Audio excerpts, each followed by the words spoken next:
My son wrote, "Dad, this year we're celebrating Thanksgiving just with the family. You're not invited."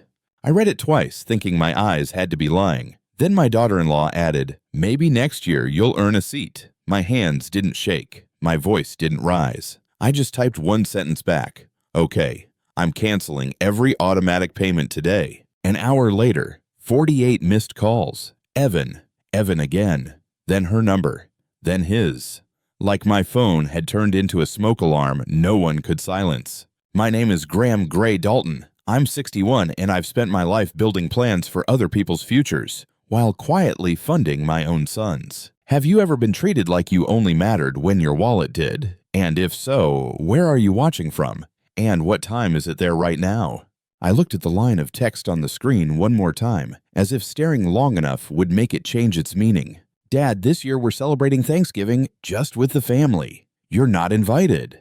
The message arrived at 3:41 p.m. on Wednesday, 2 days before Thanksgiving. I was in my office in Carmel, Indiana, in front of a soon-to-retire client's portfolio allocation sheet. The coffee had gone cold. I was used to numbers that did what they were told. Family didn't. Before I could even set my phone down, the typing bonus bubble appeared. "Kendra, my daughter-in-law. Maybe next year you'll earn a seat." I didn't answer right away. I lifted my glasses, wiped off a tiny speck of dust, then put them back on. A habit to keep me from saying something I'd have to apologize for later. My throat was dry, but my hands were very steady. Evan is my son, 34 years old. He's always known how to turn a request into something reasonable. After my wife, Linda, died 7 years ago, I tried to live like a man who wasn't broken. I did one familiar thing. I paid money to make up for that sense of falling short. At first, it was just temporary help. A few months of mortgage payments so they could stabilize. A car they needed for work. Then private school tuition for the 2 kids, Olivia, 8, and Miles, 6. Because the kids' future. I hit yes as quickly as confirming an appointment. Partly because I loved my grandkids. The rest, because I was afraid of the emptiness in my house when no one needed me. I opened the old chat again, scrolled up like flipping through a file. July. Evan. Dad, just a few months. September. Kendra, it's an investment. October, a heart emoji after the line, "You're the best grandpa." Those things now looked more like receipts than affection. I looked out the window. Late fall in Indiana was pale gray. People in the building had left early, getting ready for the holiday. I stayed, like every year. I texted one sentence, not long, not a negotiation. "Okay, I'm canceling every automatic payment today." I hit send. Then I left the family group chat. The screen asked, "Are you sure?" I pressed yes like signing an overdue contract. 2 minutes later, my phone buzzed. Evan called. I didn't answer. It buzzed again. Then an unknown number. Then Kendra. I set the phone face down, letting it vibrate on the desk like a childish threat. I opened my banking app. The recurring payments section showed up like a payroll sheet. I took a slow breath, not anger. This was a decision. I started with the biggest one, mortgage, $2,950, due on the 1st of every month. The cursor hovered over the cancel button for exactly 3 seconds. I pressed it. I answered the security prompt, entered the verification code, then hit confirm one more time. The system didn't notify them. I knew that. But I still wrote the time down in my log. My phone went crazy right then.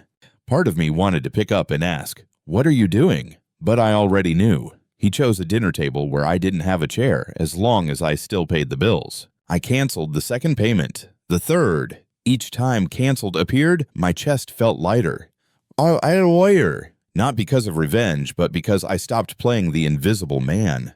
By the time I locked the screen, my phone read, 48 missed calls in less than an hour. I stared at that number and wondered, did they miss me? Or did they just miss the money that automatically left my account? I turned off the screen, slipped my phone into my coat pocket, and stood still for a moment in the office. The buzzing had stopped, but its aftertaste was still under my skin. I packed up slowly, locked the door, walked through the empty hallway, and went down to the parking lot. On the drive back to my small house north of Indianapolis, I didn't turn on any music. I thought about Linda, my wife, who died 7 years ago, and the way I made it up to my son with money. Pay steadily, pay on time, pay so I wouldn't have to hear the question, "Dad, can you help us?"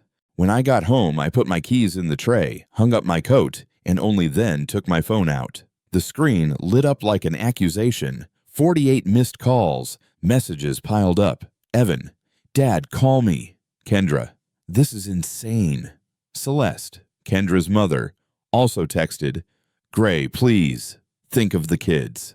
I didn't reply. I turned off vibrate, set the phone on the table, and made coffee. I sat down at the kitchen table. This table used to be where Linda wrapped Christmas gifts. Now it was where I made spreadsheets for other people. I opened my laptop, logged into the bank again, not to cancel more, but to see the whole picture the way an advisor looks at a client's books. I created a new file, NOV, Family Expenses. I typed each line, short and cold. Mortgage, 2 car payments, private school tuition, utilities, internet, insurance, then Kendra's credit card charge for networking expenses. When I added it up, the number appeared, $7,525 a month. A year was more than $90,000. Not because I begrudged the money, because I realized I'd been using money as a permit to appear in their lives, and they'd gotten used to me always being there, not at the dinner table, but underpaid. That night, I slept little. Thanksgiving morning, the house was quiet like a waiting room. I made coffee, pulled the document box down from the high cabinet, the box I used to jokingly call the old man's binder. Inside were the things Linda had always made me keep tidy: the home purchase contract, vehicle registrations, insurance, a few copies of old wills, and a thick stack labeled Northbrook Property. I flipped to the first page and it felt like someone had just turned on a light in my head. The deed to the house Evan was living in. Owner name, Graham Dalton, just me. No co-owner, no lease. I kept flipping through 2 car contracts. The name on the lease, Graham Dalton. Evan was only an authorized driver. Kendra didn't even have her name on the SUV. I let out a very dry laugh. All this time, they talked to me as if I were the one asking to sit at the table, while on paper, I was the one holding the keys. I took screenshots of a few pages, saved them into a folder on my laptop. Timeline. Then I opened the doorbell app for the Northbrook house. I was still paying for that service. If they showed up and caused trouble, I'd have video. I didn't want to win with words alone. I pulled my phone back, opened email, and searched for an old message Linda sent in her last year. One sentence sat in the middle of her reminders. If you ever feel guilty, don't pay to feel better. Get the facts. Then protect yourself. I read that sentence twice, then opened a browser and typed, Landlord Tenant Attorney Indianapolis Eviction Notice. I didn't want a lawyer who was a friend of a friend. I wanted someone who didn't know who Evan was, didn't know who Kendra was, only knew what the paperwork said. I saw the name Janice Park repeated across many reviews, housing and contract disputes. I clicked to book an appointment. The earliest open slot, Monday, 9:30 a.m. I filled in the information. Hit submit. Done. I sat still in the kitchen, listening to the heater hum. For the first time in years, I didn't feel lonely. I felt like I had a plan. The phone lit up again. Evan calling. I didn't answer. I just looked at the screen and said to myself, you chose not to invite your dad to the table. Now I'll choose to speak in paperwork. I didn't pick up Evan's call, but I didn't hide either. I did the one thing I'm best at, turning emotion into process. I opened the automatic payment list again and checked each item the way I'd check a portfolio before the market opened. I'd canceled the easy ones at the office yesterday, but there were still the annoying ones. Systems designed to wear you down until you quit. First was Olivia and Miles's private school tuition. The school's payment portal required a separate login, 2-factor authentication. Then I had to click through 3 "Are you sure?" pages with guilt-soaked wording. This may affect your student's enrollment status. I looked at that line and an old feeling rose up, the urge to endure a little longer just to keep the house peaceful. I placed both hands on the kitchen table, inhaled, and reminded myself, kids need stability, but stability can't be built on a grandfather's humiliation. I clicked Cancel Recurring Payments. The screen showed Pending Confirmation. I took a screenshot and saved it to the Timeline folder. I didn't want an argument like, Dad, you said you canceled it. I wanted something that couldn't be twisted. My phone lit up. Evan texted, Dad, please, pick up. Then, Kendra is freaking out. I didn't respond. I just wrote down the time, 8:12 a.m. Next was the credit card Kendra convinced me to autopay because of networking expenses for Evan. The bank's payment section forced me to call the hotline. I called and listened to hold music. A polite female voice picked up. "Thank you for calling. How can I help?" I spoke slowly, clearly. "I want to stop the automatic payments for the credit card ending in 1842. Immediately." She verified my identity and asked for a reason. I didn't tell a family story. I just said, "I'm the payer. I no longer authorize it." That was it. After I hung up, I opened the doorbell app. No one was there. Outside, cold wind slipped past the windowsill. Indiana at the end of November has a dry, straight cold, the same way I was trying to keep my voice. I kept going. Internet and television. Kendra had once said, "We need the premium package so the kids can learn online." I remembered clearly because she said it while Evan sat quiet, eyes avoiding mine. I logged into the provider, canceled autopay. The system tried to retain me with offers. I clicked no thanks. Near noon, my phone was quieter, not because they stopped calling, but because I turned on Do Not Disturb. The only things still getting through were camera notifications and bank emails.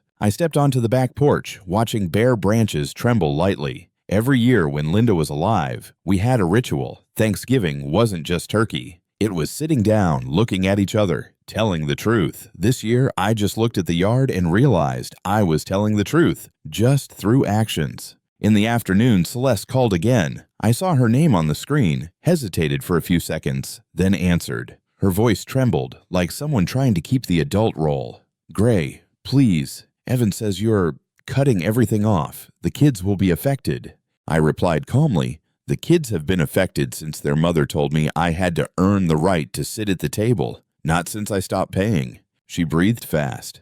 "But it's Thanksgiving. Family." I looked at the photo of Linda on the shelf, a shot at the park, her smiling, eyes a little tired but still bright. I said, "Family isn't a place where people buy the right to be respected. I still love the kids, but I won't fund contempt." Celeste went quiet. Then she moved to the final knife, just as I'd guessed. "If Linda saw you like this, she'd be heartbroken." I heard that line like a lock clicking shut, not because it broke me, but because I understood they were using my wife like a lever. I said slowly, "Linda would want me to keep my dignity. Don't bring her out as a weapon." I hung up. My hands didn't shake, but my chest felt cold like I'd just swallowed a stone. Right after that, Evan's text popped up again. "Dad, we can talk. Please, Kendra didn't mean it." Then, "Don't punish the kids." I looked at Kendra didn't mean it and saw something clearly. Evan was still trying to sell me an easier-to-swallow version of the truth. If Kendra didn't mean it, then why did she write it and send it?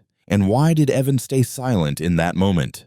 I didn't reply. I opened notes and typed one line to remind myself, "Don't argue with people who only speak when they're afraid of losing benefits." At exactly 6:07 p.m., my doorbell camera notified motion at my front door. I opened the app.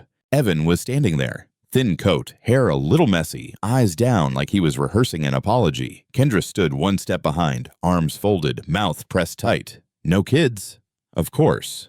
When they want soft, they use children. When they want pressure, they show up as adults. I turned the volume up. Evan knocked 3 light times. "Dad, it's Evan. I'm sorry. Can you open the door so we can talk?"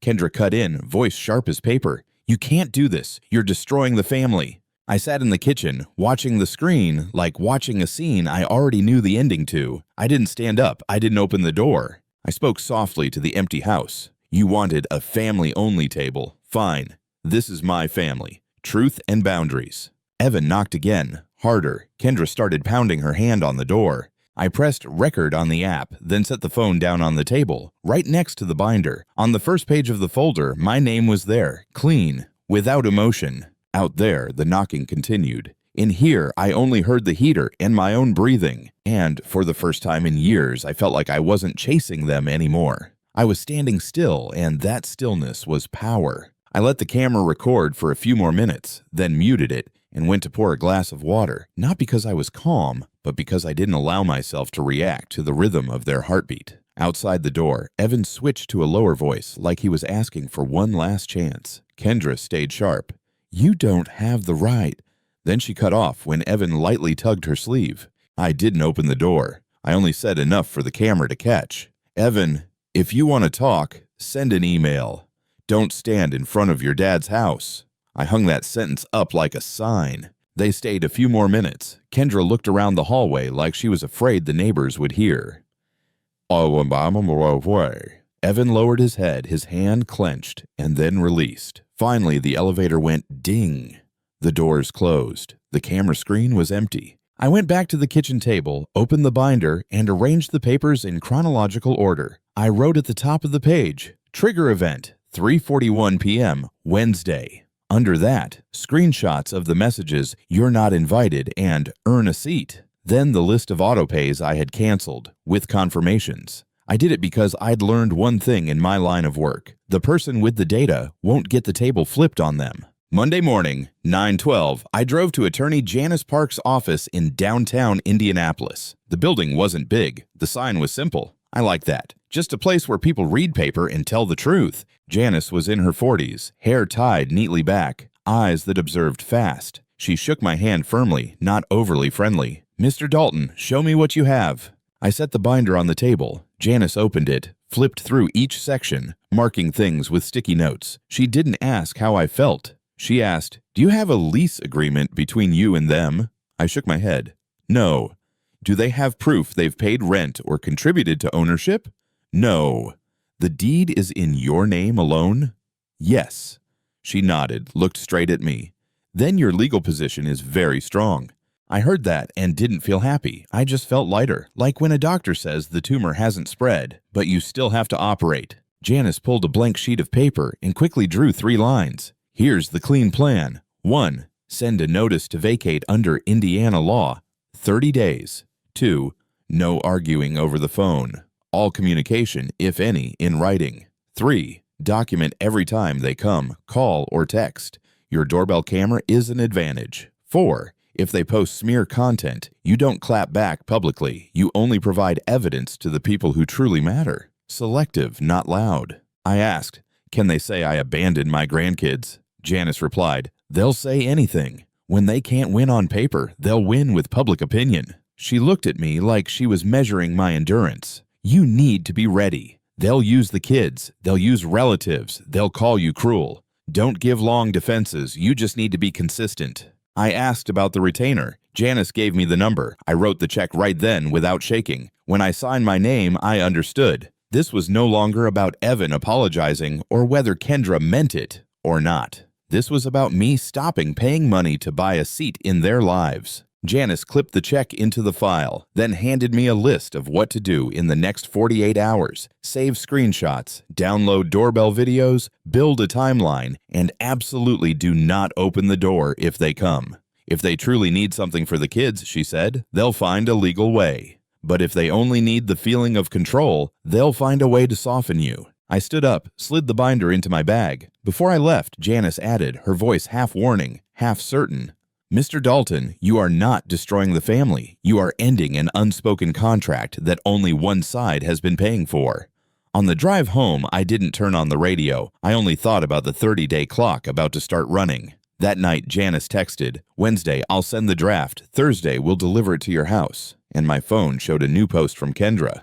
Kendra's post popped up on my phone screen like a fresh slap. This time, not across my face, but across my reputation. Pray for us. My father-in-law is kicking us out right before Christmas. 2 small kids, nowhere to go. Under it was an old family photo. Evan holding Miles, Kendra holding Olivia, the 4 of them standing in front of the Northbrook house as if it were an achievement they built themselves. Not one word about the text, You're Not Invited. Not one word about earn a seat. Not one word about the years I stood behind the curtain, only showing up when the bills came due. In less than 10 minutes, my phone started getting messages from numbers that were familiar enough. An old coworker, someone from church, even a client who had eaten dinner with my family last year. Gray, are you okay?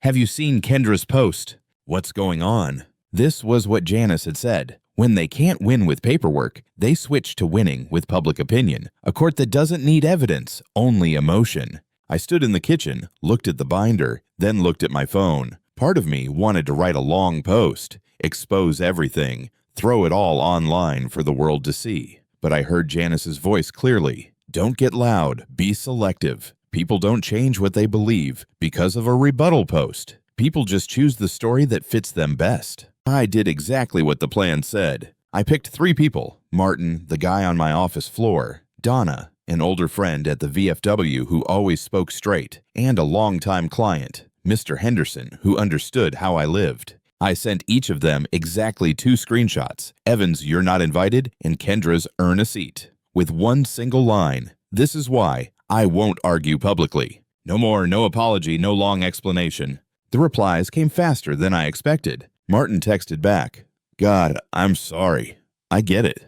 Donna, "Don't let anyone turn you into a wallet. Hold the line." Mr. Henderson sent only one sentence: "Stay professional. The paper will speak."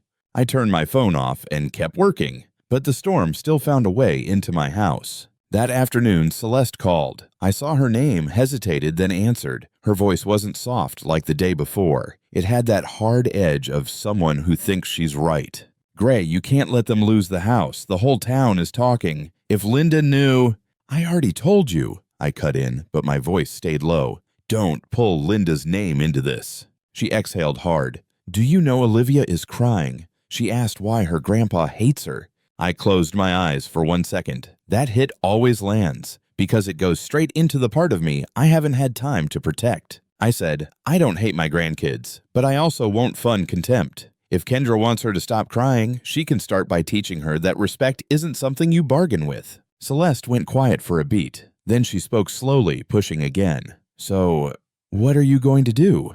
Put them out on the street?" "I'm going to let the law work," I answered. "And public opinion, let it pass like everything else." I hung up before she could find another weapon.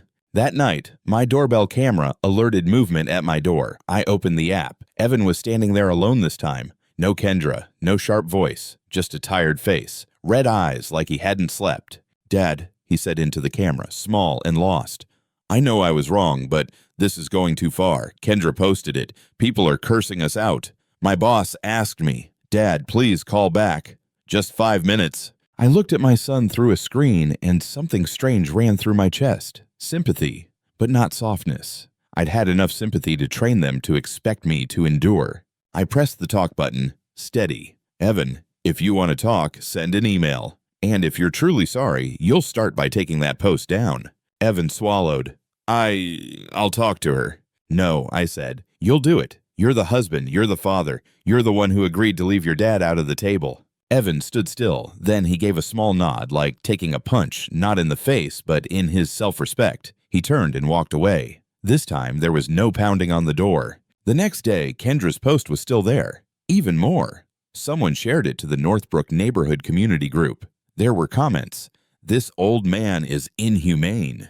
Someone tagged the church. Someone advised them to sue me. I didn't read it all. I sent the link to Janice with one line, "Just like you said." Janice replied almost immediately, "Don't respond publicly. I'll include it in the file if needed. I'm sending the notice draft tonight." By afternoon, another kind of attack showed up. Not words, but a stage. The lobby camera in my office building showed someone waiting. I opened the security feed. Evan and Kendra were there, and this time they brought Olivia and Miles. The kids were in coats, each holding a cup of hot chocolate. Kendra said something, then lightly pulled Olivia's shoulder so the girl stood in the right spot in front of the camera, like placing a prop in the frame. I heard Janice in my head. "They will use the kids." I called security. "Don't let them up. Document the incident. If they cause trouble, escort them out." Security replied, "Understood, Mr. Dalton." I sat at my desk, watched the camera for a few more seconds. Evan looked up as if he could see through to the floor where I was sitting. Kendra turned her face toward the glass doors, trying to make everyone coming and going see a family being abandoned. Olivia looked around, confused. Miles tugged his mother's hand like he wanted to go home. I whispered, where no one could hear, "I've done finance for 30 years. I know a performance when I see one." The screen shook slightly as security stepped in. Evan said something. Oi, their voice not clear. Kendra argued, pointing. Then they were escorted out. The children followed, small and quiet. I didn't win because they were removed from the lobby. I won because I didn't go downstairs to get dragged into an argument they controlled. My phone lit up with a text from Janice at 6:18. "Notice draft is done. Tomorrow I'll have a courier deliver it. After delivery, we start phase 2. I stared at the words phase 2 and knew what came next would no longer be words or posts. It would be consequences, falling right on schedule. My phone buzzed exactly once at 10:47 a.m. on Thursday. Janice Park texted, "The notice was delivered to the Northbrook house. There's a signature acknowledging receipt. The 30-day clock starts today. Now we move to phase 2. I read it again, took a screenshot, and saved it to the timeline folder. No emotional explosion. It felt like hitting submit on a tax return. The work was done, and the system would run according to the law. I didn't call Evan. I didn't text Kendra. I opened the binder, flipped to the vehicle leases section, and reread the clause Janice had highlighted. I'm the name on it. I have the right to terminate. The company has the right to repossess. On paper, there's no room for tears. Janice had already sent 2 email templates. I filled in the contract numbers and signed electronically. 1105 sent to Toyota Financial. 1107 sent to Lexus Financial. The confirmations came back within a minute. Request received. I forwarded them to Janice. She replied, "Good, now stay quiet." That afternoon, the Northbrook doorbell camera flagged motion. I didn't watch right away. I waited until I got home, opened my laptop, and turned on screen recording. Professional reflex. If you ever have to explain, have intact evidence. In the video, a flatbed tow truck backed into the driveway. The driver wore a thick jacket and held a clipboard. Kendra rushed out front, hair thrown up in a hurried bun, phone in her hand like a weapon. "What is this? You can't take my car!" she screamed, standing in front of the SUV. The driver didn't raise his voice. "Ma'am, the leaseholder terminated the agreement. I'm here to retrieve the vehicle. You have 5 minutes to remove personal items." Kendra turned toward the door camera as if I were standing there. "Gray, this is abuse. The kids need this car." She yanked open the car door, pulled out the booster seat, a toy bag, water bottles, and threw them onto the concrete. Evan appeared in the doorway, pale-faced with hollow eyes. He stepped forward, spoke quietly to Kendra. I couldn't hear the words, but I saw the familiar gesture. He touched her hand to calm her down, then pulled back. Kendra shoved him off and pointed straight at the driver. "Call the police." The driver just pointed at the paperwork. "You can, it won't change anything." Then he hooked up the cable and started pulling. Kendra froze, then screamed again. Evan didn't scream. He just watched the SUV get winched up like he was watching a piece of his life get unplugged. When the tow truck drove away, Kendra stood holding a pile of small items in her arms. For the first time, I saw no contempt on her face, only fear. 2 days later, Evan's sedan went next. This time, I heard him say to the driver, "Please, I can catch up." The driver shook his head. "Talk to the leasing company." The door shut. The car went up on the bed. Done. Then came a strangely quiet week, like the space between thunder and rain. The camera showed them renting a small U-Haul. Evan carried boxes. Kendra yanked out drawers, threw things into black trash bags. No music, no party, no bragging. Just the mechanical movements of people recalculating their lives with a hand calculator. I didn't go. I didn't text. I let the law and the calendar run. On day 28, at 9:14 p.m., the U-Haul left the driveway. Evan drove. Kendra sat in the passenger seat, staring straight ahead. The porch light stayed on, shining on the empty house like a stage after the curtain dropped. The next morning, I drove to Northbrook with the key in my pocket. The door opened with a dry sound. The smell inside was cleaning products and absence. I walked slowly through each room, photographed a few scratches in the hallway, a dark stain on the carpet. I wasn't looking for the feeling of victory. I was just documenting the condition like an auditor. In the kitchen, on the refrigerator door, I saw a piece of paper taped up, a turkey drawing and messy letters that said, "Happy Thanks." No name. It could have been Olivia's, or it could have been a prop Kendra forgot to remove. I took a photo, then folded the paper and put it in my pocket like a small stab. I called Janice. "They're gone, there's some minor damage." She paused for a beat, then said, "Photograph it and keep it in the file, but don't go after reimbursement for small stuff. Don't be petty, Gray. You already won clean. Protect your image, principled, not vindictive." I looked at the empty living room and knew she was right. I cut off the money not to crush them, but to stop being crushed. I locked the door and stood on the driveway for a moment in the cold wind. My phone lit up with a message notification from an unknown number. I didn't open it. I knew their Phase 3 wouldn't be posts or performances anymore. They'd try the only thing they had left, the kids. The message from the unknown number came at 10:03 p.m. It was only a photo, Olivia and Miles sitting on a sofa, eyes red and puffy. The line underneath read, "They keep asking why Grandpa doesn't love them anymore." My chest tightened. This was the kind of hit that made me want to run over, not because of Evan or Kendra, but because of the kids. I opened notes and wrote a message I didn't send. "Grandpa loves you. Grandpa just won't let adults use you as a card." I locked the screen and set the phone face down. I didn't respond to Kendra. One reply, no matter how gentle, would become proof that she could still reach me. 3 days later, an envelope was stuffed into my mailbox. Childlike handwriting, but too neat. Inside was lined paper. "Dear Grandpa, please forgive Mommy and Daddy. We miss you. Love, Olivia and Miles." The phrase "forgive Mommy and Daddy" sounded like an adult. I didn't tear it. I filed it in the binder under Kid's Weapon. That night, I called Celeste. Her voice sounded tired. I spoke plainly. "I'm not going through Kendra anymore, but I don't want to lose the kids. Can you help me see them at your place? Not to reconcile, just so they know their grandpa is still here." Celeste was quiet for a moment, then said, "I'll arrange it. Evan won't object. He's ashamed right now." On Saturday, I drove to Celeste's house on the west side of Indianapolis carrying a kid's version of Ticket to Ride. I didn't bring expensive gifts. I brought time. Olivia stood behind her grandmother's leg, looking at me like someone familiar who had disappeared. Miles hugged a stuffed bear, eyes darting. Celeste didn't force them to call me Grandpa. She only said, "This is Gray, Grandma's friend." I knelt down to the kids' eye level. "Hi, you two. I brought a game. If you want, we can play for a bit." 10 minutes later, Olivia laughed when she won a turn. Miles started talking about his new school. No one mentioned Northbrook. No one mentioned money. I was just there, steady, real. On the drive home, I felt a kind of peace I hadn't had in years. Peace you can't buy. That night, Celeste texted. "They asked when you're coming again." I replied, "Next Saturday."